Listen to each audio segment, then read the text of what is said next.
Pernah nggak kita merasa lapar bukan karena perut kosong, tetapi ada kekosongan yang lebih jauh dan lebih dalam, sebuah ruang yang tak bisa diisi oleh apapun selain kebenaran yang datang daripada Tuhan. Apakah yang sebenarnya kita butuhkan untuk hidup? Dan apakah kita tahu bahwa hidup yang sejati bukan berasal dari apa yang kita makan, tetapi apa yang kita percayai? Sebelum kita memulai renungan hari ini, kita tundukkan hati di hadapan Tuhan. Tuhan yang penuh kasih, terima kasih untuk kesempatan yang Engkau berikan kepada kami hari ini untuk berkumpul dan merenungkan firman-Mu. Kami memohon agar Engkau membuka hati kami, agar firman yang kami dengar hari ini dapat menyentuh jiwa kami dan membawa kami lebih dekat kepadamu. Roh Kudus, lembutkanlah hati kami untuk menerima kebenaran-Mu, agar hidup kami hidup sesuai dengan kehendak-Mu. Kami serahkan waktu ini ke dalam tangan kasih-Mu ya Tuhan. Di dalam nama Tuhan Yesus kami berdoa. Haleluya. Selamat datang di Suara Diberkati.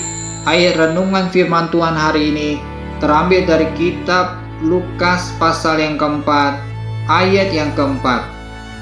Jawab Yesus kepadanya, "Ada tertulis, manusia hidup bukan dari roti saja." Di dalam Lukas pasal yang keempat, kita melihat bagaimana Yesus yang penuh dengan Roh Kudus dibawa ke padang gurun, diperhadapkan dengan pencobaan yang datang daripada si iblis. Dalam pencobaan pertama, iblis berkata kepadanya, "Jika engkau anak Allah, perintahkanlah batu ini menjadi roti." Yesus menjawab, "Ada tertulis, manusia bukan hidup dari roti saja, tetapi dari setiap firman yang keluar dari mulut Allah." Inilah yang dimaksud Tuhan, bahwa Ia adalah roti yang turun dari surga. Yesus sendiri adalah roti yang hidup, bukan roti yang memuaskan perut sementara, tetapi firman-Nya yang memberi hidup yang kekal kepada jiwa kita. Firman yang keluar dari mulut Allah, itulah yang memberi kekuatan hidup, yang tidak hanya memberi kepuasan sesaat, tetapi menghidupkan kita secara kekal.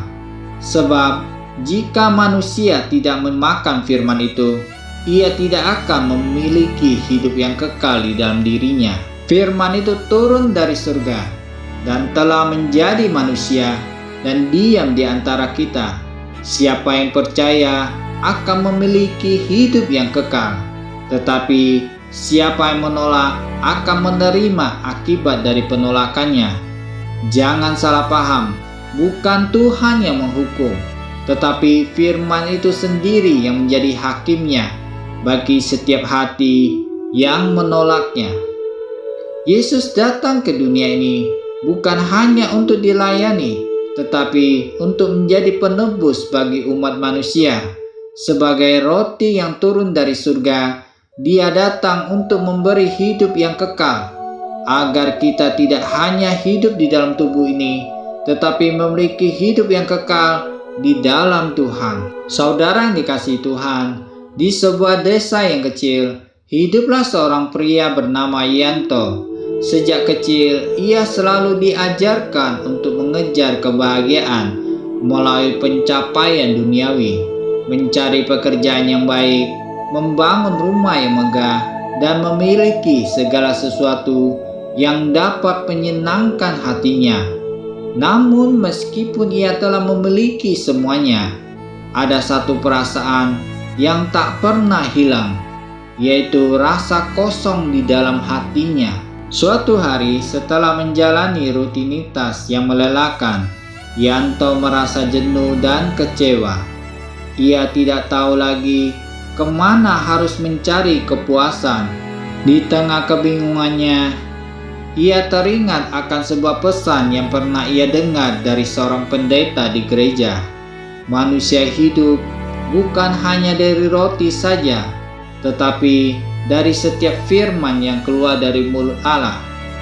Penasaran dan sedikit bingung, Yanto memutuskan untuk mencari lebih dalam apa yang dimaksud sebenarnya dari firman itu. Ia mulai membaca Alkitab, berharap bisa menemukan jawaban dari rasa kosong yang ia rasakan. Saat itulah ia membaca Lukas pasal yang keempat, ayat yang keempat, di mana Yesus menanggapi pencobaan si iblis di padang gurun dengan mengatakan, manusia hidup bukan dari roti saja, tetapi dari setiap firman yang keluar dari mulut Allah. Ayat itu seperti menampar wajahnya. Ia mulai berpikir, aku telah mencari kepuasan di tempat yang salah. Aku mencari roti yang hanya memuaskan perut, tetapi bukan memberi hidup. Saudara yang dikasihi Tuhan, kita telah melihat bagaimana dunia ini menawarkan banyak hal untuk memuaskan hati kita. Namun, tidak ada satupun yang dapat memberikan hidup yang kekal.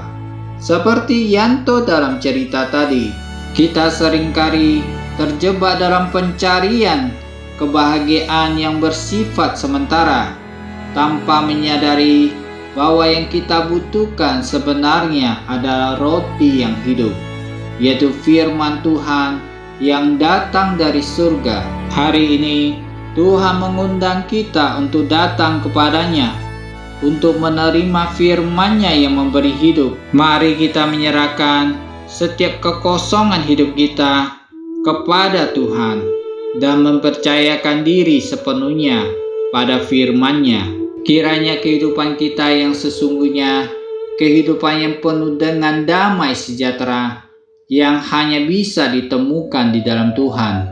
Mari kita tutup dalam doa. Tuhan, terima kasih untuk firman-Mu hari ini. Kami percaya bahwa Engkau roti yang hidup, yang datang dari surga untuk memberi hidup yang kekal kepada setiap kami. Biarlah firman-Mu ini Tuhan terus mengalir dalam hidup kami, dalam hati kami, dan memimpin langkah-langkah kaki kami. Kami menyerahkan hidup kami ke dalam tangan kasih-Mu Tuhan, dan memohon agar setiap hari kami diberi kekuatan untuk hidup menurut firman-Mu. Di dalam nama Tuhan Yesus, kami berdoa. Haleluya. Dalam lindungan Allah, orang yang duduk dalam lindungan yang maha tinggi dan bermalam dalam naungan yang maha kuasa akan berkata kepada Tuhan, tempat perlindunganku dan kubu pertahananku, Allahku yang kupercayai. Sungguh, Dialah yang akan melepaskan engkau dari jerat penangkap burung, dari penyakit sampar yang membusuk.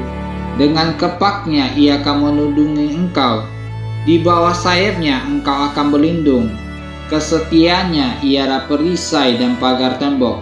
Engkau tak usah takut terhadap kedahsyatan malam, terhadap panah yang terbang di waktu siang, terhadap penyakit sampar yang berjalan di dalam gelap, terhadap penyakit menular yang mengamuk di waktu petang.